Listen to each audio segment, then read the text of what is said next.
என்னுடைய பரிசுத்த நாமத்திற்கு ஸ்தோத்திரம். ஆண்டவராகிய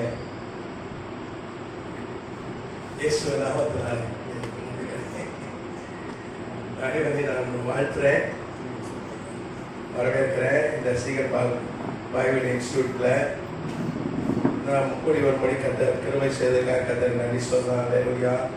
அருமையான சொன்னபன் ஐயா, ஆஸ்திரமா, அவருடன் ஊழியர்கள், குடும்பத்தார், வந்திருக்க தேவ ஊழியர்கள், கர்த்தருடைய பிள்ளைகள் எல்லாருக்கும் என்னுடைய நன்றி தெரிவித்துக் கொள்கிறேன். மழை காலம் மாதிரி மழை பெய்த போதும் ஸ்ரீதேசன் நீங்கள் வந்திருக்கீங்க, அதுக்கான கத்தருக்கு நன்றி சொல்கிறேன். ஊழியர் அவன் மேலே இருந்த கடமை, ஆனால் நீங்கள் வந்தது தான் பெரிய உற்சாகம். அல்லேலூயா. ரொம்ப கஷ்டப்பட்டு வந்து அவனை பார்த்த உடனே சோறுலாம் பறந்து போச்சு. அது வரும்போது ஒரு இந்தி பாட்டு பாடின சிஸ்டர் பாட்டாங்க, சோத்திரம். அல்லேலூயா. கர்த்தர் நல்லவர், ஒரு கிருபை உள்ளது. நம்ம தொடர்ந்து பெருகமு சபை காலம் பார்த்துட்டு வரோம்.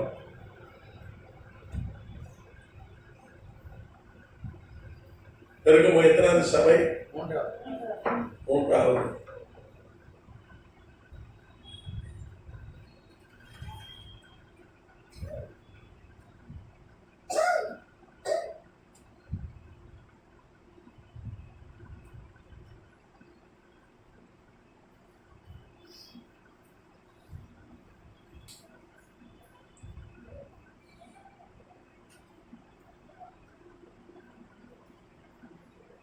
பெருகமு சபை காலம் எந்த வருஷத்துல இருந்து எந்த வருஷம் வரைக்கும் சொல்லுங்க பாப்போம்.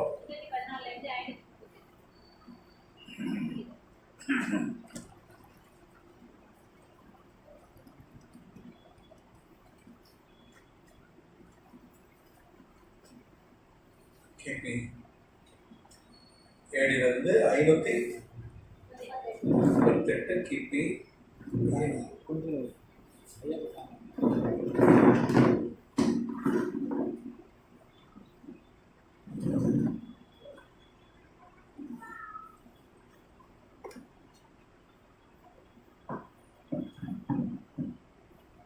போன வகுப்புல இந்த எபேசு சர்ச் கவுன்சில் எபேசு பட்டணத்துல 431 ஒரு சபை தலைவரம் கூடி ஒரு தீர்மானம் போட்டாங்க. மரியாதைகிட்டையும் ஜெபிக்கணும், இயேசுகிட்டையும் ஜெபிக்கணும்னு சொல்லி போனேன். அப்படிதான் ரோமன் கேத்தலிக் சபைக்குள்ள வந்ததுன்னு சொல்லி பார்த்தோம். கதிராமத்துக்கு சொல்றோம். இந்த காலகட்டத்தில் தான் நம்ம போன வகுப்புல பார்த்தோம், இந்த ஈஸ்டர் என்கிற பண்டிகை கொண்டாடுவது வந்தது. கிறிஸ்துமஸ் இந்த சபை காலகட்டத்தில் தான் கிறிஸ்துமஸ் கொண்டாடுறதும் வந்துச்சு. நீங்க பார்த்தீங்கன்னா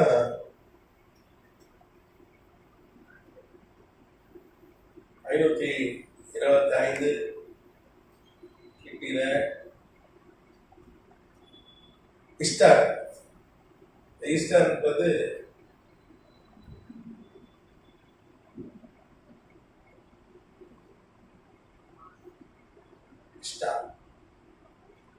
விக்கிரகம். பைபிள் அஸ்தரோத்து இருக்கா? தமிழ் அஸ்தரோத்து. இந்த பண்டிகை இது என்ன பண்டிகை? கிறிஸ்தவ பண்டிகையா? இது பாபிலோன் மதத்தில் இருக்கிற ஒரு பண்டிகை. பாபிலோனியர் அஸ்தரோத் என்கிற ஒரு விக்கிரகத்துக்காக கொண்டாடுகிற பண்டிகை. அது ஈஸ்டர் அவங்க மொழியில, தமிழ்ல அஸ்தரோத்து, இங்கிலீஷ்ல ஈஸ்டர். இதுதான் நம்ம கொண்டாடிட்டு இருக்கோன்றது ரொம்ப வேதனையான ஒரு விஷயம். கொண்டாடலாம் பண்டிகை, கிறிஸ்து உயிர்த்தெழுந்தாருன்னு சொல்லி கொண்டாடுங்க. ஹாப்பி இந்த விக்கிர பேர் சொல்லி ஈஸ்டர்னு சொல்றதோட அது பாவம். கிறிஸ்து உயிர்த்தெழுந்த பண்டிகை வாழ்த்துக்கள் அப்படி கொண்டாடிக்கலாம். ஏன்னா பண்டிகை நாம் விசேஷித்துக் கொள்வது ஒரு மனிதனுக்கு தேவையா இருக்கு. நம்ம மனிதனுக்கு பண்டிகை வேணாம். பழைய ஏற்பாட்டு காலத்துல ஆண்டவர் நம்ம பண்டிகைகளை கொண்டாடுங்க. நம்ம மனுஷனுக்கு ஒரு பிரேக் வேணும். ஒரே மாதிரி போனால் வாழ்க்கை போர் அடிச்சிடும், ஒரு சோறு வந்துடும். அதனால அப்பப்போ என்ன பண்ணார், ஆண்டவர் பண்டிகைகளை கொடுத்தார். பழைய பாட்டு காலத்தில் பஸ்கா வாங்கப்பா, அனுசரிங்கப்பா, கூடாரம் பண்டிகை, நிறைய பண்டிகை. அதுக்கப்புறம் அறுவடை பண்டிகை, நிறைய பிரதிஷ்டை பண்டிகை, நிறைய பண்டிகையை கொடுத்தார். பூரிம்னு ஒரு பண்டிகை எஸ்ஆர் ராணி காலத்துல அவங்க ஏற்படுத்தி கொடுத்தார். அடக்கு அப்படின்னு ஒரு பண்டிகை, தேவாலய சுத்திகரிப்பு பார்த்தோம். ஆமா, அந்த பண்டிகையை கொடுத்தார். அதே மாதிரி இந்த கிறிஸ்து உயிர்த்தெழுந்தால் கொண்டாடி போறதுல நல்ல விஷயம், நல்லது. கிறிஸ்து மாத்திரம் உயிர்த்தெழாவிட்டால் நமக்கு இந்த உட்கார்ந்திருக்க மாட்டோம். ஆனா ஈஸ்டர்னு கொண்டாடக்கூடாது. அந்த ஈஸ்டர்ன்ற வார்த்தை, ஏன்னா வேலை சொல்ல எந்த விக்கிரத்தின் பேரே வாயில சரிக்கூடாது. அது அறியாமையில இன்னைக்கு சபை சீர்கெட்டு போய் கொண்டிருக்கிறது. அதனால நம்ம கிறிஸ்து உயிர்த்தெழுந்தான்னு சொல்லி இப்ப கொண்டாடணும். கதிராமத்துக்கு சொத்துறோம். அது மாத்திரம் 536 இந்த காலகட்டத்தில் 536 கிறிஸ்துமஸ்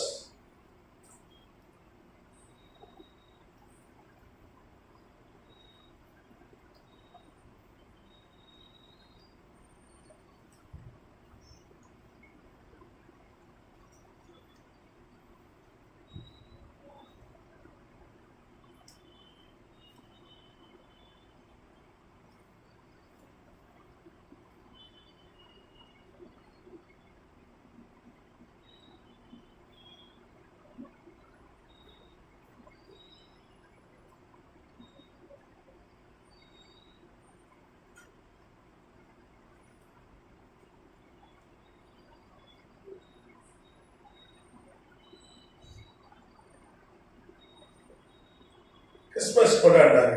அது என்னைக்குன்னா டிசம்பர் 25. இந்த காலகட்டத்தில் தான் 321 மார்ச் மாசத்துல ஞாயிற்றுக்கிழமை ஆராதனை, கர்த்தரை ஆராதிக்கிற போன வந்துச்சு. அதுவே சனிக்கிழமை ஆராய்ச்சாங்க, நம்ம ஏற்கனவே பார்த்தோம். இந்த காலகட்டத்தில் நிறைய மாற்றம் வந்துச்சு. சபையும் தூய்மையான சபை என்ன பண்ணுச்சு, அதுக்குள்ள விக்கிரக ஆராதனை இருந்தது. கதிராமத்துக்கு சொத்துறோம். அப்புறம் சாட்டன் எலியா அப்படின்னு ஒரு பண்டிகை கொண்டாடினாங்க. சாட்டன் எலியா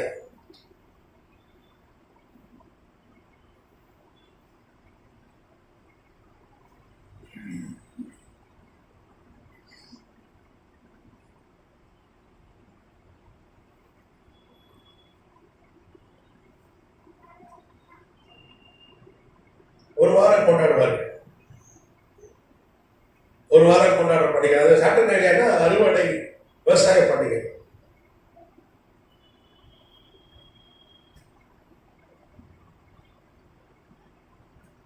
இன்னும் பொங்கல் கொண்டாடலையா? பொங்கல் கொண்டாட விவசாயத்தை சார்ந்த பண்டிகை தானே. கருத்துல போகின்னு ஒரு நாள் எல்லாத்தையும் கொடுத்துப்பாங்க பழசெல்லாம். அப்புறம் பொங்கல், மாட்டு பொங்கல், காணும் பொங்கல். அன்னைக்கெல்லாம் வருஷத்துக்கு ஒரு வாட்டி எங்கேயாவது போனதுக்காக அன்னைக்கு காணும் பொங்கல் ஒரு கட்டாயம் வச்சு எல்லாம் எங்கேயாவது போயிட்டு வாங்கப்பா, எல்லாம் ஒரு ரிஃப்ரெஷ்மெண்ட்டுக்காக அப்படி ஏற்பட்டது. அதே மாதிரி ஒரு பண்டிகை தான் சாட்டன் எலியா. சாட்டன் எலியா சனின்னு ஒரு நாள் நம்ம சனி சாட்டன் அதை வணங்குறாங்க. இந்த விக்கிரத்தை ரோமர்கள். அது என்ன விவசாய கடவுள், அவங்களுக்கு ஒவ்வொருக்கு ஒரு கடவுள். இந்தியாவில் அப்படித்தானே வணங்குறாங்க, பல கடவுள்களை வணங்குறாங்க. கல்விக்கு, வீரத்துக்கு அப்படின்னு சொல்றாங்க, செல்வத்துக்கு, காதலுக்கு, கொலைக்கு, இப்படி நிறைய கடவுள்களை மனிதன் உண்டாக்கிட்டாங்க. அதுல சாட்டன் நிலையானது சாட்டன் அப்படின்ற ஒரு விக்கிரகம். சனி இவ்வளவு சனின்றான், நம்மளே சனி அப்படின்றான், சனி பெயர்ச்சின்றான். அது இருக்கு. சனின்றது கிரகம். சட்டன், மெர்க்குரி, வீனஸ் அப்படிலாம் படிச்சிருக்கோம்ல. புதன், வியாழன்லாம் கோள்கள் படிச்சிருக்கோம்ல. அதுல சனி கடைசி கோள் தானே சாட்டன். இந்த பண்டிகையை கொண்டாடினார்கள். கான்ஸ்டன்டைன் ஸ்ட்ரிக்டா சொல்லிட்டான், விக்கிரகாரனை கூட எல்லாத்தையும் மூட விட்டான். என்னுடைய சாம்ராஜ்யத்தில் விக்கிரகார செய்யறவங்களை கூட இருக்கான். இந்த பண்டிகைலாம் நிறுத்திட்டான், ஸ்டாப் பண்ணான். ஒரு போல்டான அரசு, தைரியமான அரசு. கர்த்தர் கொடுத்த தைரியம். ஆண்டவரோடு பேசினார். கான்ஸ்டன்டைனை குறித்து வெளிப்படுத்தின விஷயம் பரணாதிகாரத்தில் இருக்கு. தீர்க்க தரிசனம். கர்த்தரால் முன்னறிவிக்கப்பட்டவர், கர்த்தர் முன் குறிக்கப்பட்டவர். அவன் ஸ்ட்ரிக்டா சொல்லிட்டான்.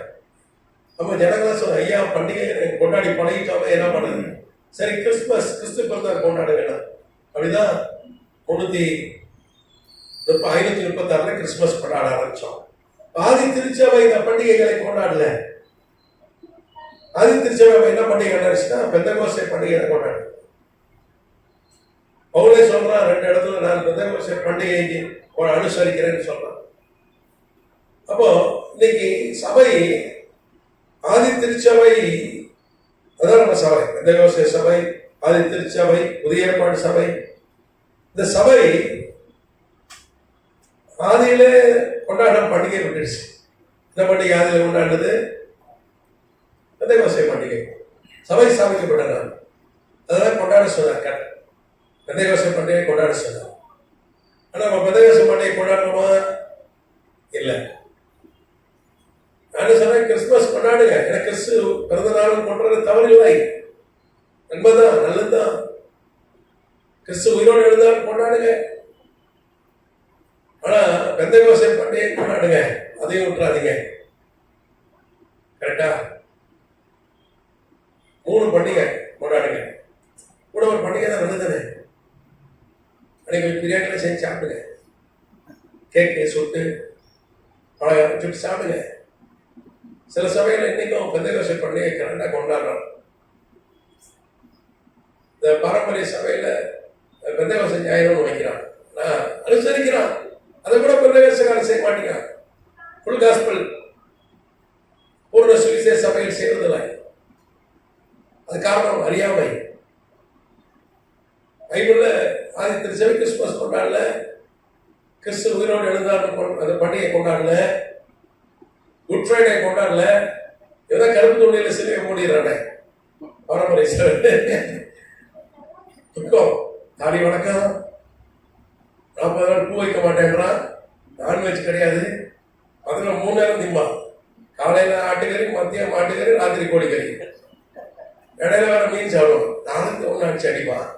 ஆனால் அதில் 40 நாள் என்ன பண்ணுவான்? ஒன்றும் சாட மாட்டான். கேட்டா துக்கம்.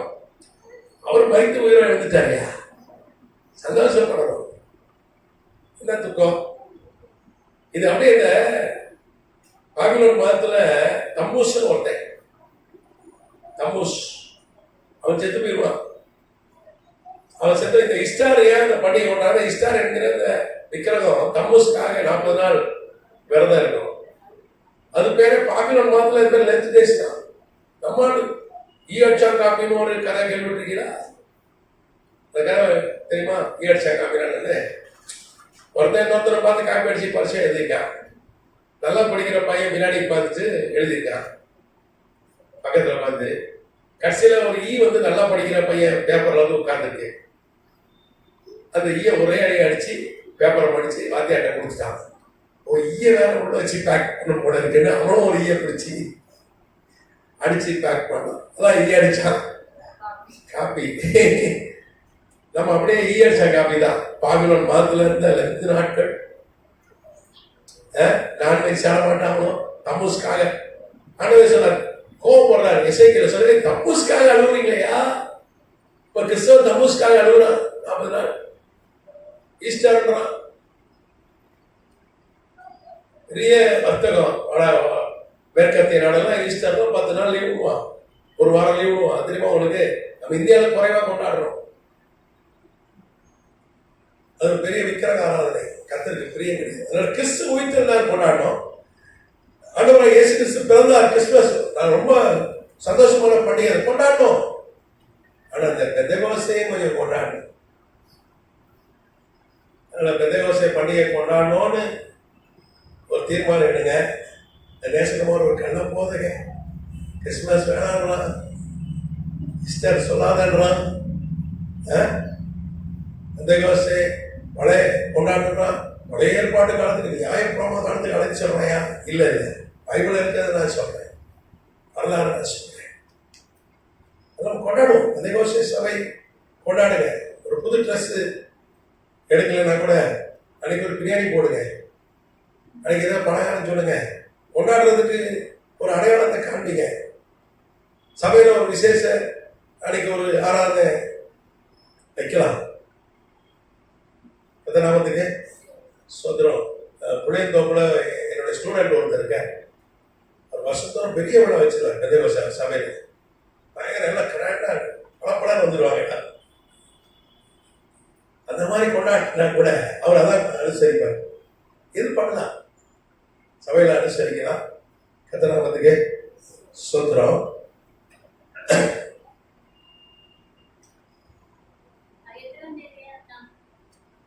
அது என்னன்னா ஒவ்வொரு வருஷமும் தேதி மாறும்.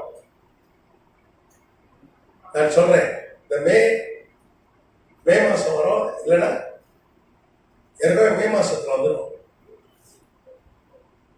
நம்ம அடுத்த வருஷம் தான், என்ன அடுத்த வருஷம் தான். அது என்ன பண்ணுவாங்க, ஒரு ஃபுல் மூன் டே, முழு நிலவு நாளை தான் என்ன பண்ணுவாங்க, அந்த பெந்தகோஸ்தே நாளுக்கு அழகா அந்த பஸ்கால இருந்து 50வது நாள். பஸ்கா என்னைக்கு அனுசரிப்பாங்கன்னா, அவங்க இஸ்ரேல் தேசத்துல புறப்பட்ட அன்னைக்கு முழு நிலவு பௌர்ணமி. வெளிச்சத்துல போனோம்னு கர்த்தர் அன்னைக்கு புறப்பட சொன்னார். நல்லா வெளிச்சம், எல்லா வெளிச்சம் பார்த்துட்டீங்கன்னா அவ்வளவு நல்ல வெளிச்சத்துல புறப்பட்டு போனாங்க. அதனால அந்த பஸ்காவை அன்னைக்கு தான் அனுசரிப்பாங்க. நிலா வெளிச்சம் அன்னைக்கு ஃபுல் மூன் இருக்கணும். இந்த முழு நிலவு மாறிக்கிட்டே இருக்கும். அது 50வது நாள் தான் அந்த யோசனை. அதான் முழு நிலவு அடுத்த வருஷம் எப்போ வருதோ அதை வந்து 50 நாள் கணக்கு பண்ணி அறிவிப்பாங்க. இஸ்ரேல் அறிவிப்பாங்க, லீவ் விடுவாங்க. அமெரிக்காவில் அதை அனுசரிப்பாங்க. சரி, யூதர்கள்லாம் எங்கே இருக்காங்கன்னா அனுசரிப்பாங்க. கிறிஸ்தவர்களும் அதை அனுசரிக்கணும். வெளிப்படுத்தின விசேஷம்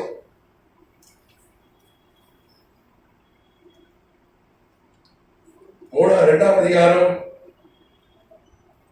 14வது வாசம்.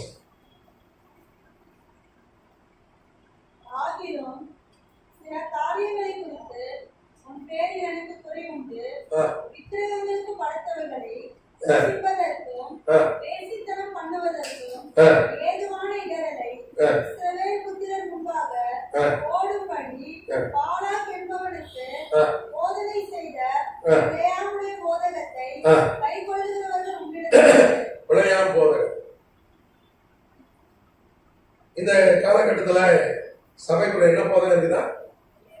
பிழையாம் போதனை.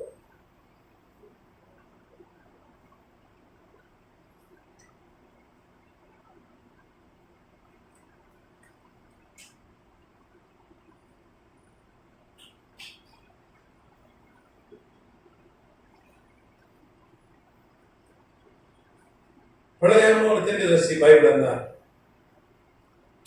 என்ன புத்தகத்தில் பார்த்தீங்கன்னா வாசிச்சீங்கன்னா தெரியும். பெரிய தீர்க்கதரிசி. பிழையாம பத்தி உங்களுக்கு தெரியுமா? தெரியாதா?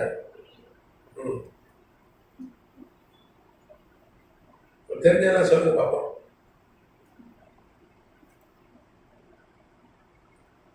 அவன் ஒரு ஆள் நல்லா இருப்பாங்கன்னா நல்லா இருப்பான், அவ்வளவுதான். அலி. அப்போ பாலாக்கு ஒரு ராஜா இருக்கிறான். தெளிவா போட்டிருக்கு பாத்தீங்க.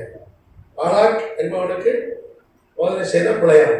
பாலாக்குன்னு ஒரு ராஜா இருக்கிறான். அவன் இஸ்ரேலுக்கு விரோதமாக எழும்புகிறான். ஏன்னா இஸ்ரேல் ஜனங்கள் எங்க அவன் நாட்டை பிடிச்சிருவாங்களோ பயம் அவனுக்கு. இஸ்ரேல் ஜனங்கள் நாட்டை பிடிக்கிற எண்ணம் இல்லை. அவன் பாட்டு எல்லாம் ஒருத்தர் அப்படியே போயிடும் தான் சொன்னாங்க.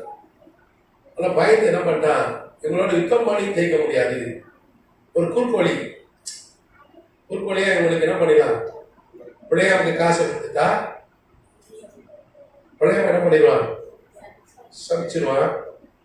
இவங்க நாசமா போயிடுவாங்க, இவங்க அழிஞ்சிருவாங்க அப்படின்னு சொல்லிட்டு அவன் என்ன பண்றான், ஒரு சிந்தனை கொண்டு பிள்ளையார்கிட்ட போறான். உங்களுக்கு நிறைய தங்கம் தரம் ஐயா, இப்படி ஒரு 35 லட்சம் ஜனம் வந்திருக்கு, இந்த ஜனங்கள் என்ன பண்ணிருங்க, சமைச்சிருங்க அப்படின்னு சொல்லி அவன் போனா. பிள்ளையாமுக்கு பண ஆசை. பிள்ளையாமுகிட்ட ஒரு குறை என்னன்னா, பண ஆசை பிடித்தவனாக இருந்தான். பாத்தீங்கன்னா மிகப்பெரிய தீர்க்கதரிசி. இன்னைக்கு பழைய மாதிரி தீர்க்கதரிசி இன்னைக்கே கிடையாது. இன்னைக்கு ஃபேஸ்புக்லையும் அதுக்கப்புறம் வேற இதுல ஆன்லைன்லயும் சமூக வலைத்தளம் தீர்க்கதரிசி இருக்காங்க. நெஜத்துல யாருமே தீர்க்கதரிசி இல்லை. ஏன்னா எவ்வளவு தீர்க்கதரிசி சொன்னதில்லை. ஏன்னா ஆளாளுக்கு தீர்க்கதரிசி சொல்லிக்கிறாங்க ஒழிய யாரும் கிடையாது. என்ன 22ஆம் அதிகாரத்துல இருந்து 24ஆம் அதிகாரம், ஆமா, பிள்ளையார் குறித்து சொல்லப்பட்டிருக்கு, நிறைய சொல்லப்பட்டிருக்கு. குரான் அவனை பத்தி சொல்லப்பட்டிருக்கு. நீங்க பாத்தீங்கன்னா பைலோ, ஜோசபஸ் போன்ற வரலாற்று ஆசிரியர்கள் அவனை குறித்து எழுதுறாங்க.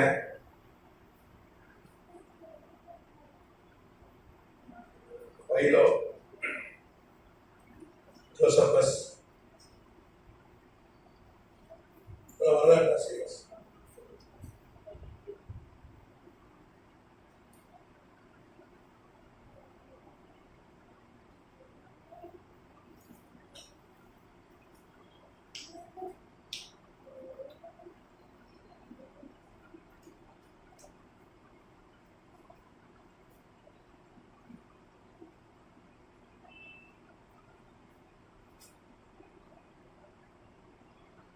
வரலாற்று ஆசிரியர்கள்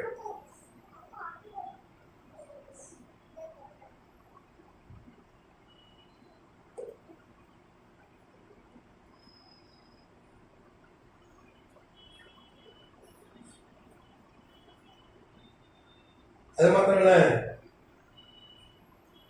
அவனை குறித்து 1967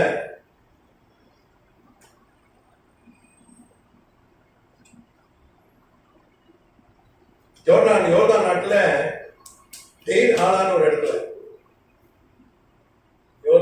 ஜோர்டான் ஒரு நாடு இருக்கா, ஜோர்டான் ஒரு நாடு இருக்கு இஸ்ரேல் பக்கத்துல. அங்கே தெயின் அல்லா,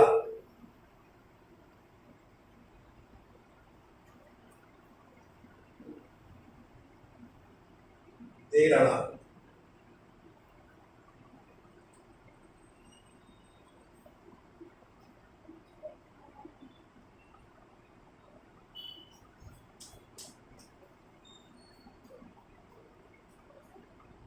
அங்க என்ன பண்ணிருக்காங்க, ஒரு கல்வெட்டு, அவனை குறித்ததான கல்வெட்டை கண்டுபிடித்திருக்கிறார்கள். அவன் வாழ்ந்ததுக்கான ஆதாரம் இந்த கல்வெட்டை கண்டுபிடிச்சிருக்காங்க. அது 119 கல்வெட்டு அவனை குறிச்சு. கல்வெட்டு 119 கல்வெட்டு.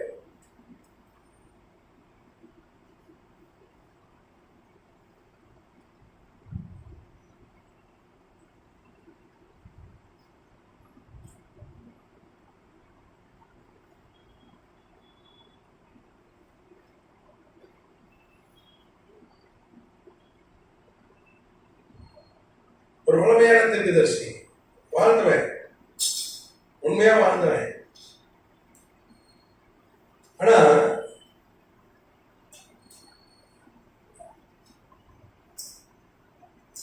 பிரிட்டிஷ் விஞ்ஞானிகள் என்ன எடுத்தாங்க,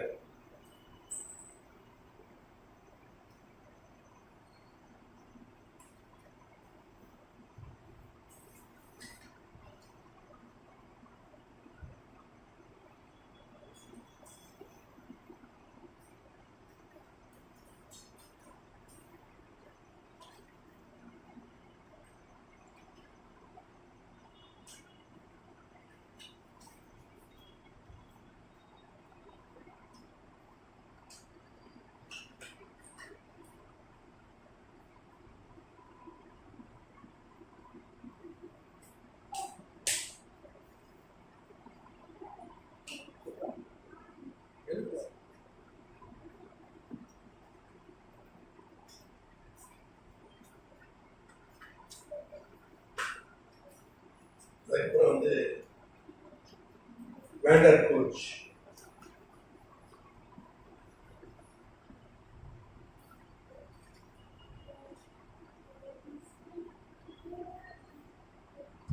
நம்மளே எழுதுறேன். Of the Coach. Sir.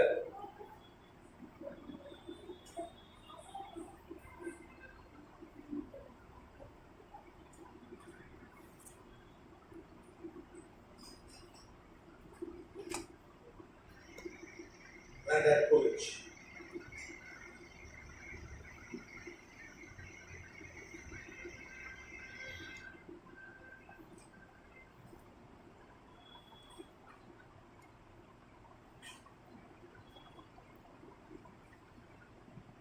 அப்போ விளையாம வாழ்ந்ததுக்கான ஆதாரங்கள் இன்னைக்கும் இருக்க. பிரிட்டிஷ் மியூசியத்தில் வச்சிருக்காங்க இந்த ஆதாரங்கள்லாம். அது போக சில கல்வெட்டுகள் இஸ்ரேல் தேசத்துல இருக்கு. கதிராமத்துக்கு சோத்திரம். இது மாதிரி அவன் சொன்ன தீர்க்க தரிசனங்கள்லாம் குரான்லேயே அவனை குறித்து சொல்லப்பட்டிருக்கு. அவனுக்கு தீர்க்க குரான் அவனை ஏற்றுக்குது. இஸ்லாமியம் அவனை ஏற்றுக்கொள்கிறார்கள். கதிராமத்துக்கு சோத்திரம். புதிய ஏற்பாட்டில் பிள்ளையாம் குறித்து வெறும் வெளிப்படுத்தும் விஷயம் மாத்திரல. பேதுரு 2 பேதுல இருக்கு. அப்புறம் யூதால இருக்கு. யூதா நிருபத்தில் இருக்கு. நீங்க பார்த்தீங்கன்னா தங்கத்துக்கு ஆசைப்பட்டு என்ன பண்ணார்? சபிக்கிறதுக்கு கிளம்பிட்டார். ஆனால் ஆண்டவர் என்ன பண்ணார்? உருவின பட்டயத்தோடு குறுக்க நின்ட்டார். அதுக்கப்புறம் என்ன பண்றா? கண் திறக்கப்படுது. இந்த கதை சம்பளம் தெரியுமா? பிள்ளையம் கழுத மேலே ஏறி போகும்போது தெரியுமா தெரியாதா? கழுத பேசுறதா? சரி, சண்டே ஸ்கூல்லே கற்றுக் கொடுத்துருப்பாங்க. எங்கள் கழுதைக்கு அப்சலம் சவாரி பாட்டு கூட உண்டு. எங்கள் கழுதைக்கு பிள்ளையாம் சவாரி. ஆமா, இப்போ கழுதை பேசுது. ஆண்டவர் கழுதையை பேச வைக்கிறார். பாம்பு பேசி யாரோட? ஏவலோட. ஆண்டவர் கழுதையை பேச வைக்கிறார். அவனுடைய கண்கள் திறக்கிறாரு. தேவதூதன் உருவினர் பட்டையோடு நிற்கிறான். அப்பயே போட்டு கழுதையை மாத்திரம் தடுக்கலைன்னா அவன் செத்து போயிட்டான். ஒரே போடா போட்டுருப்பாங்க. அதுக்கப்புறம் அவன் சொல்றான், நீங்க எவ்வளவு தங்கம் கொடுத்தாலும் என்னால சபிக்க. ஏன்னா இஸ்ரவேலின் ஜெயபலனான கர்த்தர் அவனோடு இருக்கிறார். இஸ்ரேலுக்கு யாக்கோபுக்கு விரோதமான மந்திரவாதம் இல்லை, இஸ்ரேலுக்கு விரோதமான நான் என்ன சபிச்சாலும் ஒன்றும் படிக்காதியா அப்படின்ட்டான். ஏன்னா கர்த்தர் அவனோடு இருக்கிறார். என்னால கவனிங்கன்னா யாக்கோபுக்கு விரோதமான மந்திரவாதம் இல்லை. யாக்கோபுனா எத்த ஆண்டவரை வணங்கினா விக்கிரக செய்யல. ஆனா அவன் ஃப்ராடு பையன். அந்த மாதிரி வேஷப்பட்டு சொத்தை எழுதி வாங்கினவன். அண்ணா பசியோடு வந்தபோது ஒரு கூடுக்காக சேஷ்ட புத்திர பாகத்தை எழுதி வாங்கினவன். ஒன்னாம் நம்பர் இயக்கிய யோசிச்சு பாருங்க. நல்லவர் அப்படின்னு வாங்களா? ஒரே ஒரு சட்டி கூட கொடுத்து ஒரு பிளேட் கூட கொடுத்து சொத்தை எழுதி வாங்கினவன் யாரு சொல்லுவாங்களா இல்லையா? குடும்பமே சபிக்கும். ஏசா என்ன பண்ண? போய் சொத்தாக தான் எழுதி கொடுத்துட்டான். அதுக்கப்புறம் மிச்சம் கொஞ்சம் இருந்தது, அதையே விட்டானா. அதையே அண்ணா மாதிரி பேசி அண்ணா மாதிரி வேஷம் போட்டு ஆள் மாறட்டும். 14 வருஷம் ஜெயிலு. இன்னைக்கு குற்றவாளி அவன். கர்த்தருடைய பார்வை மாத்திரம் இல்ல, அரசாங்க பார்வையிலும் குற்றவாளி. ஃப்ராட். மோசேனா யாரு? யாக்கோபுனா யாரு? Fraud. he was a fraud. சொந்த அண்ணனே ஏமாத்துறேன். சொந்த இருக்கிறதுல பொதுவாக வெளியே ஏமாத்தான் வீட்டுக்குள்ள ஒழுங்கா இருக்கும். இது பாய வீட்டுக்குள்ளே ஃப்ராடு தான். அப்பட ஏமாத்தால அப்பட ஏமாத்துட்டாயா? ஈசாக்க ஏமாத்திட்டாங்க. எவ்வளோ தப்பு இல்லை? எவ்வளோ கொஞ்சம் யோசிப்பாங்க. ரத்தம் ஒதுக்கிது. நம்ம பிள்ளை நம்மளை ஏமாத்துற அப்படி. அப்போ நம்பிக்கை துரோகம் இல்லை. ஆனா ஆண்டவர் சொன்னாரு, அவன் விக்கிரகார செய்யல. அவன் யார வழங்கினா? தேவனா வழங்கினா. அவன் ஃப்ராடு தான். அவன் எப்ப இஸ்ரவேலை மாத்தினாரு? அவன் மாமனார் வீட்டில் இருந்து புறப்பட்டு வரும்போது ஏசா 400 ஆட்களோட வருகிறான், ஆயுதம் தரித்து வருகிறான் என்று கேள்விப்பட்ட போது ராமுழுதும் ஜெபம் பண்ணினா. அப்பதான் இருவர் எத்தனை இல்லையா? இனிமே ஆசீர்வாதி ஆசீர்வாதம். இதான் ஆசீர்வாதம். பேர் மாத்துறேன். பேரை மாத்திட்டாலே ஆசீர்வாதம். ஆசீர்வாதத்தையும் எதாவது ஆசீர்வாதம். ஆபிரகாமா மாத்தின, சவுல பவுலா மாத்தின, யாக்கோபு என்கிற எத்தனை இனிமே இஸ்ரேலியா போயா ஆசீர்வாதம் எத்தனை வந்துருங்க சோதரம். அப்போ அவன் இயேசு நான் தவிர யாரை ஆராதிக்காம இருக்க பாருங்க, அவரு கூட மந்திரவாதம் படிக்காதுங்க. அது தெரியுமா உங்களுக்கு? நான் ஒரு கிறிஸ்டின்ங்க, சர்ச்சுக்கு போறானோ இல்லையோ, ஆனா இயேசுவை மாத்திரம் நம்புறான் பாருங்க. நிக்கிற காலம் பண்ணாம செலவு இருப்பான். கிறிஸ்துமஸ் ஆனா சர்ச்சுக்கு வர்றவங்கலாம் இருக்கான். அவன் கல்யாணத்துக்கு வந்திருப்பான், அதோட அடுத்த ஃபர்ஸ்ட் கிறிஸ்துமஸ் வந்திருப்பான். எனக்கு ஒரு ஐயாவை தெரியும், அவர் கல்யாணத்துக்கு போய் தாலி கட்டினாரு. அத்தோட சரி, அவருக்கு பெரிய பொண்ணு ஒரு 24 வயசுல கல்யாணம் ஆகும்போது 25 வருஷம் கழிச்சு சபைக்கு போனேன். ஆனா அவர் விக்கிற வேலை செய்ய மாட்டேன். பைபிள் படிப்பாரு, ஞாயிற்றுக்கிழமை அவருக்கு வியாபாரம், அதனால வியாபாரத்துக்கு போயிடுவாரு. அவரு ஆவிக்குரிய மனுஷன் இல்லைதான், ஆனா விக்கிற வேலை செய்ய இயேசு தான் கடவுள்வாரு, நம்புறேன்வாரு, வீட்டுல ஜெபம் பண்ணுவாரு. அதுதான் யாக்கோபு. அந்த யாக்கோபு கூட மந்திரவாதம் ஒன்று செய்ய. இன்னைக்கு அன்னைக்கு ஒருத்தர் ஃபோன் பண்ணாரு, ஐயோ இன்னாரு ரொம்ப படியாம ஆஸ்பத்திரியில் இருக்காங்க, அடிக்கடி ஆஸ்பத்திரிக்கு போயிடுறாங்க. அவரும் ஊழியக்காரர், அவங்க அப்பா ஊழியக்காரர், இவர் ஊழியக்காரர், நல்லா சம்பாதிச்சிருக்காரு வடசாலையில். அப்போ நீங்க ஜாப் பண்ணீங்க அவங்களுக்காக அப்படின்னாரு. நிறைய ஊழியர் வராங்க, ஐயா வந்து உனக்கு செய்முறை வைத்திருக்கிறார்கள், மந்திரம் வைத்திருக்க, அதான் நீ ஹாஸ்பிட்டல் இருக்கு. எத்தனை யாக்கோபுக்கே படிக்காதியா மந்திரவாதம்? நீ ஊழியக்காரன், கத்தலா ஆபீஸ் உனக்கு படிக்குமா? மனதில் அப்படி ஒரு எண்ணம். எனக்கு தெரிஞ்ச ஒரு ஊழியக்காரருக்கு செங்கல்பட்டில் ஊழியர் செய்யும்போது நான் அவரை சந்தித்தேன். நல்ல ஊழியர், பெரிய படிப்பாளி, பெரிய அதிகாரி ஊழியர் செய்தேன். ஆனால் அவருக்குள்ள எதுக்கெடுத்தாலும் செய்வேன். ஒரு துப்பிட்ட கடை நினைச்சேன், இன்னைக்கு போனா வெளியே என் தம்பி சேர்ந்து வச்சுட்டு வேண்டாம், அது தும்பல் வரதான் ஏன் செய்யும். ஒரு கொட்டாய் வந்தா என் தும்பல்னா கொட்டாய் வரும் பாருங்க, கொட்டாய் வருதுன்னாரு. காலையில சாப்பிட மாட்டேன், கேஸ்ட்ரிக் ட்ரபிள் ஆயிரும், நெஞ்சு குத்தம் பாருங்க, ஆரம்பிச்சுட்டான் பாருங்க, செய்விட மாட்டேன். அது ஊழியக்கார் இப்படி சொல்லி சரி செலுத்திட்டேன். மந்திரவாதம் படிக்காது, அது தெரிஞ்சுக்கா. தலைகீழ நின்னாலும் படிக்க. நீ யாக்கோவா இருந்தா கூட நிக்கிற காரம் செய்யாத ஒரு மனிதனா இருந்தா போதும். ஆண்டவர் விசுவாசிக்கிற நம்பணும்.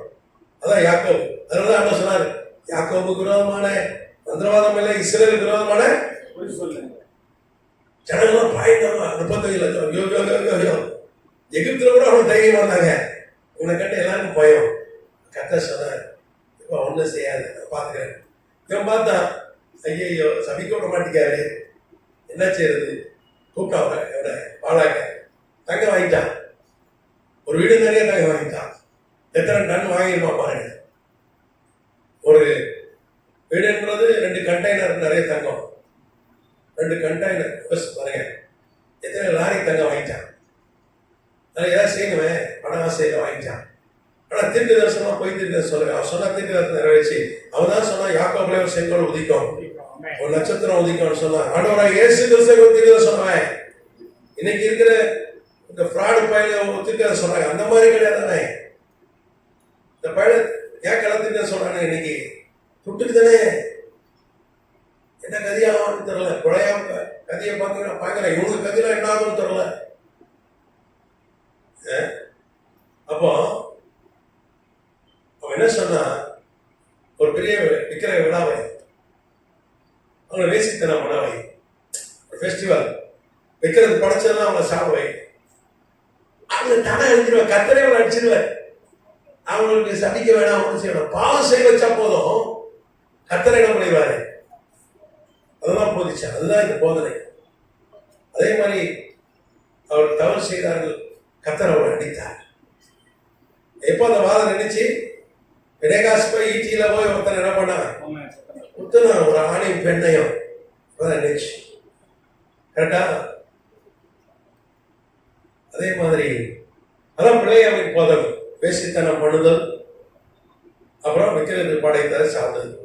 நீ பாருங்க, வெளிப்படுத்த விஷயம் அடையாளப்பூர்வமாக சொல்லப்படுறது. அன்னைக்கு பிள்ளையாம இருந்தாலும் இல்லை, அவன் சேர்த்து மண்ணோட மண்ணா போயிட்டான்.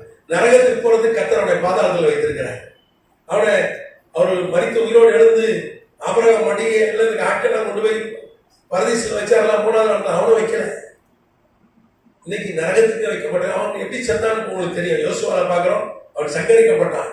கர்த்தருக்காக ரத்த சாட்சியம் மறிக்கல, அவன் கொல்லப்பட்டான். கொன்னது யாரும் அவங்கள யோசுவாவுடைய ஆட்கள் இஸ்ரவேல் ஜனங்களை கொண்டு போட்டாங்க. முடிவு ரொம்ப பரிதாபம். இன்னைக்கு நரகத்துக்கு போது வைக்கப்படுறான். அவன் என்ன செஞ்சான்? ஒன்றும் செய்ய ஐடியா கொடுத்தான் பாவம் செய்யறது. அப்படி ஒரு விழா நடத்திறியா? அவன் பாவம் செஞ்சு அழிஞ்சு அவங்க ஆண்டவரை அடிச்சுடுவான், அவங்கள கர்த்தரை அடிச்சிருவார் அப்படின்னு சொல்லி ஒரு ஐடியா கொடுத்தான். விக்கிர ஆராதனை விக்கிரத்தை படைத்து சாப்பிடுவதற்கும் வேசித்தனம் பண்ணுவதற்கும். இங்கே இந்த வேசித்தனம் விக்கிரக்கு படைக்கப்பட்ட சாப்பிடுதல் இங்க அடையாளபூர்வமாய் சொல்லப்படுது. இந்த வேசித்தனம் கர்த்தரை வணங்காமல் விக்கிரகங்களாய் வணங்குவதுதான் வேசித்தனம். அப்ப இந்த காலகட்டத்தில் தான் விக்கிரக வழிபாடு வந்துச்சு. ஃபர்ஸ்ட் மரியாதை வணக்கம் வந்துச்சு. அதுக்கப்புறம் சீசர்களுடைய சிலையை வைத்து வணங்கினார்கள். புனிதர்களுடைய சிலையெல்லாம் வச்சு வணங்க. அன்னைக்கு இக்னேசியஸ் அந்தியோசாமியுடைய தலைவர், அவர் தான் பைபிளை மேர்சியன் என்கிற தொழில் அதிபரோடு சேர்ந்து வியாபாரி சேர்ந்து உலகக்குள்ளா கொடுத்து அனுப்பினார். அந்த இக்னேசியஸை சிலை வைத்து வணங்கினார்கள். இப்படி தேவதூதர்களை நீங்க எழுதுவோம், அதிதூதுவர் துணை, யாவேல் அதிதூதுவர் துணை எழுதுவோம். இப்படி விக்கிரக ஆராதனை அப்படிதான் சபை கூட வந்தது. இந்த காலகட்டத்தில் அப்படி வணங்க ஆரம்பித்தாங்க. அதுக்கு குறிப்பா என்னன்னா, அந்த காலத்துல கான்ஸ்டன்டைன் காலத்துல உனக்கு எழுத்தறிவு குறைவு. இன்னைக்கு மாதிரி பிரிண்டட் பைபிள் கிடையாது. அதனால கான்ஸ்டன்டைன் என்ன சொன்னா, மக்களுக்கு புரிகிற மாதிரி அடிக்கலாம். இந்த சிற்பங்கள்லாம் ஏன் செஞ்சாங்கன்னா ஒரு கதை, ஒரு அடையாளம், இதை வச்சு ஒரு கதை சொல்லுவாங்க. அதுக்கு அன்னைக்கு உங்களுக்கு வீடியோவோ போட்டோவோ ஓவியம் வரைவார்கள், சிற்பம் வைப்பார்கள். சபைகள்ல இந்த பைபிள் கதையை சொல்றதுக்காக அங்கங்கே சிற்பம் வைத்தாங்க. அதெல்லாம் இவனுக்கு வணங்க ஆரம்பிச்சிட்டாங்க. மரியாதை வணங்க ஆரம்பித்தாங்க. அப்புறம் இதெல்லாம் வணங்க ஆரம்பிச்சிட்டாங்க. அன்னைக்கு இப்ப நம்ம வசனம் வைக்கலையா, ஒரு ஒரு ஒரு யோசேப்பு கதை சண்டே ஸ்கூல் பசங்க படம் ஒட்டி காட்டலையா, அந்த மாதிரி அன்னைக்கு இந்த மாதிரி படங்கள்லாம் கிடையாது.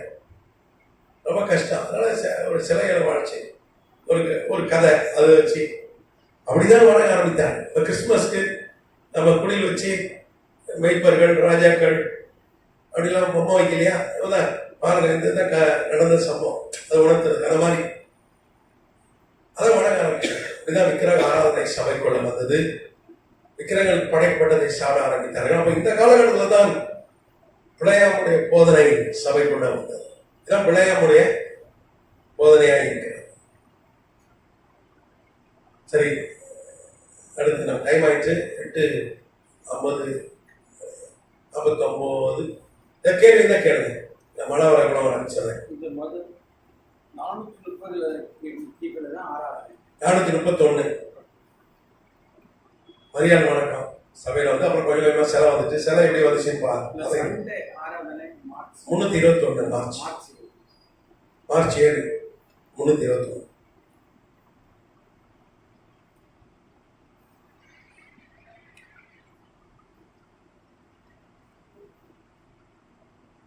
பிள்ளையாம் சொன்ன தீர்க்க தரிசனம் ஒன்னும் கூட மிஸ் ஆகல.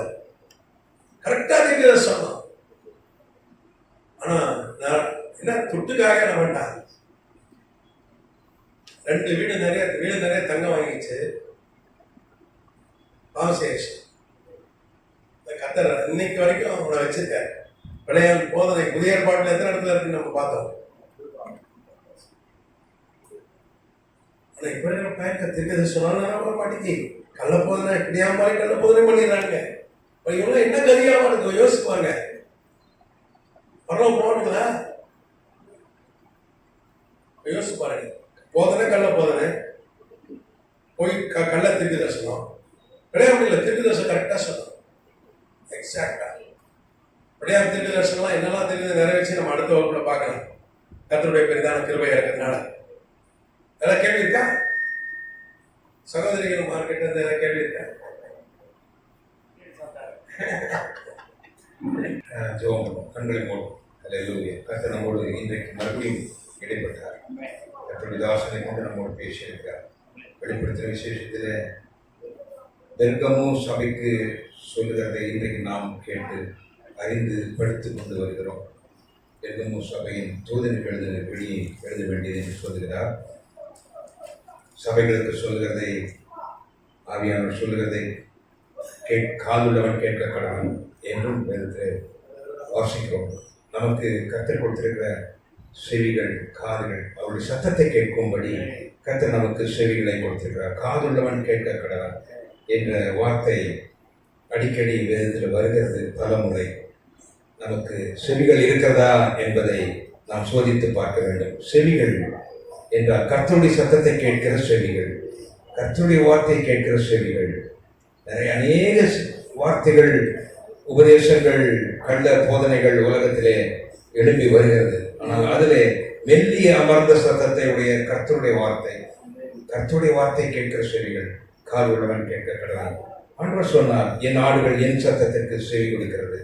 இந்த மாலை வேளையிலே நாம் அவருடைய ஆடுகளாக இருக்கிறோம், நாம் அவருடைய மந்தையாக இருக்கிறோம். அவர் நம்முடைய மேய்ப்பனாக இருக்கிறார். நானே நல்ல மேய்ப்பன் என்று சொன்னார். எத்தனையோ மேய்ப்பர்கள் தோன்றினார்கள், கள்ள போதகர்கள், கள்ள உபதேசிமார்கள் வந்தார்கள், அழிந்து போனார்கள். கர்த்தருடைய வார்த்தை நிலை நிற்கிறது. கர்த்தருடைய வார்த்தை அழியாதது. வானமும் பூமியும் ஒளிந்து போகும், என் வார்த்தைகளோட ஒரு காலம் ஒளிந்து போகாது என்று சொன்னார். ஒளிந்து போகாத கர்த்தருடைய வார்த்தையை நாம் தியானித்துக் கொண்டிருக்கிறோம். கர்த்தருடைய தாசன் அதை நமக்கு மிக தெளிவாக, மிகவும் அநேக ஆதாரங்கள் சொல்லிக்கொண்டு காட்டுகிறதுக்காக கர்த்தருக்கு ஸ்தோத்திரம். கர்த்தருடைய தாசன் அநேக அவருக்கு அலுவலர்கள், ஊழியங்கள் இருந்தாலும் இந்த சின்ன கூட்டத்தை அவர் அலட்சியப்படுத்தாமல், அல்ல தட்டாமல், அவர் மிகுந்த பிரயாசப்பட்டு உலகம் நமக்காக வந்து அதை போதிக்கிறதுக்காக கர்த்தருக்கு ஸ்தோத்திரம். கர்த்தருடைய கிருபை அவருக்கு உண்டாயிருக்கிறது. இந்த காலையிலிருந்தே அவர் இன்னும் வேறு ஒரு வேத ஊழியர்கள், கர்த்தருடைய ஊழியக்கார கூட்டத்திலும் அவர் இன்றைக்கு காலையில் இருந்தார். இப்பொழுது இங்கே நம்ம வந்திருக்கிறார். அது மழையானாலும், வெயிலானாலும், புயலானாலும் கர்த்தருடைய ஊழியத்தை அவர் தனக்கு கொடுக்கப்பட்ட உத்தரவாதத்தை நிறைவேற்றுகிறதுக்காக கர்த்தருக்கு ஸ்தோத்திரம். மிகுந்த அவர் பாடுகளின் மத்தியில் இந்த சின்ன கூட்டத்திற்காக அவர் வந்திருக்கிறார். கர்த்தர் அவரை பயன்படுத்துகிறார். இன்னமும் கர்த்தர் அவரை பயன்படுத்தும்படி நாம் அவருக்காக ஜெபிக்க வேண்டும். இந்த சபையை கர்த்தருடைய ஊழியத்துக்காக இந்த இடத்தை திறந்து கொடுத்து கர்த்தர் இதை ஒரு நோக்கத்தோடு இந்த சபையை வைத்திருக்கிறார். இந்த இடத்துல கர்த்தருடைய தாசனை கொண்டு நடக்கிற ஊழியர்களில் வல்லமை விளங்குகிறது. கர்த்தர் பேசி கொண்டுதான் இருக்கிறார். அவர் ஒவ்வொரு முறையும் வேதத்தை வாசிக்கும் பொழுது, ஆலயத்தை வரும் பொழுது அவர் நம்மோடு பேசுகிறார். என் ஆடுகள் என் சத்தத்துக்கு செவி கொடுக்கிறது. மறுபடியும் நம்ம அவருடைய ஆடுகளாக இருக்கிறோம், அவருடைய மந்தைகளாக இருக்கிறோம், அவருக்கு பிரியமான ஜனமா இருக்கிறோம், அவரால் தெரிந்து கொள்ளப்பட்ட ஜனமா இருக்கிறோம். அழைக்கப்பட்டோம், ஆனாலும் தெரிந்து கொள்ளப்பட்டிருக்கிறோம். நாம் சின்ன கூட்டம், ஆனாலும் கர்த்தருக்கு பிரியமான கூட்டமா இருக்கிறோம். அதற்காக கர்த்தர் நம்மோடு கூட பேசிக் கொண்டிருக்கிற அவருக்கு மகிமை உண்டாகட்டும். இந்த மாலை வேளையில கர்த்தர் பேசின வார்த்தைகளுக்கு குறிப்பாக விக்கிரகாராதனையில் இருக்கிறார் என்று நாம் கர்த்தருடைய தாசன் மூலமாய் கர்த்தர் பேசினார். விக்கிரகாராதனை கர்த்தருக்கு அருவருப்பானது. கர்த்தரை இயேசுவை மாத்திரம் நம்புகிறேன் என்று சொல்லி எத்தனையோ ஆலயத்துக்கு வர முடியாமல் இருந்தாலும் கர்த்தரை மறுதளிக்காமல், ஆண்டவர் இயேசு ஒருவரே தெய்வம், அவர் ஒருவரே ரட்சகர், அவரே நித்திய ஜீவன், அவரே வழி, அவரே சத்தியம் என்று நம்புகிற ஒவ்வொருவருக்கும் கர்த்தர் போதுமானவராக இருக்கிறார். இந்த நாளில் அவருடைய சத்தத்தை நாம் கேட்டிருக்கிறோம், அவருடைய சத்தத்தை நாம் செவி கொடுத்திருக்கிறோம். அதற்கு நாம் கீழ்ப்படிய வேண்டும். விக்கிரகாராதனைக்கு விலகி இருக்கும்படி கர்த்தர் பேசினார். அநேக உலக பிரகாரமான மார்க்கங்கள், மதங்கள், பண்டிகைகள் எத்தனையோ வருகிறது. ஆனாலும் கிறிஸ்துமஸ் கொண்டாடுகிறதும் தவறில்லை. ஈஸ்டர் பண்டிகை அல்ல, கர்த்தர் உயிர்த்தெழுந்தார் என்று சொல்கிற பண்டிகை. கர்த்தர் உயிர்த்தெழுந்தார். கர்த்தருடைய சீஷர்கள் உலகமெங்கும் சிதறி போய் அவர்கள் பேசின ஒரே ஒரு செய்தி, ஆண்டவர் இயேசு உயிர்த்தெழுந்தார், ஆண்டவர் இயேசு உயிர்த்தெழுந்தார், அவருக்கு நாங்கள் சாட்சிகள் என்று சொன்னார்கள். ஆண்டவருக்கு நாங்கள் சாட்சிகள், உயிர்த்தெழுந்ததை நாங்கள் கண்டோம், அவரோடு பேசினோம், அவர் எங்களுக்கு தரிசனம் கொடுத்தார் என்று உலகம் முழுவதும் பிரசித்தம் பண்ணினார்கள். ஆண்டவர் இயேசு உயிரோடு இருக்கிறார். அதுதான் இயேசுவின் உயிர்த்தெழுதல். கிறிஸ்து உயிர்த்தெழுந்திருக்கிறார். கிறிஸ்து பிறந்தார், மரித்தார், அடக்கம் பண்ணப்பட்டார், உயிர்த்தெழுந்தார்.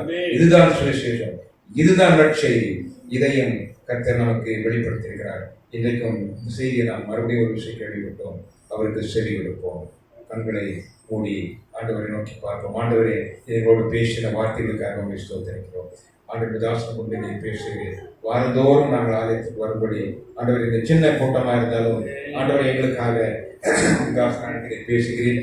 துதிக்கிறோம், ஸ்தோத்திரிக்கிறோம். உமக்கு பிரியமில்லாதவர்கள் நாங்கள் விட்டு விலக, ஆண்டவர் உமக்கு பிரியமானதை செய்ய, ஆண்டவர் உமக்கு பிரியமானது என்னது என்பதை நாங்கள் அறிந்து கொள்ள, ஆண்டவரை நாங்கள் நாடோறும் வேதத்தை வாசிக்கிறவர்களும் அதை தியானிக்கிற வேதத்தை வாசிக்கவும், நேசிக்கவும், தியானிக்கவும் கர்த்தர் எங்களுக்கு அருள் செய்கிறார். இந்த நாளிலும் ஆண்டவரே வந்திருக்க ஒவ்வொருக்கும் கிருபை உண்டாவதாக, கிருபை உண்டாவதாக, கிருபை உண்டாவதாக.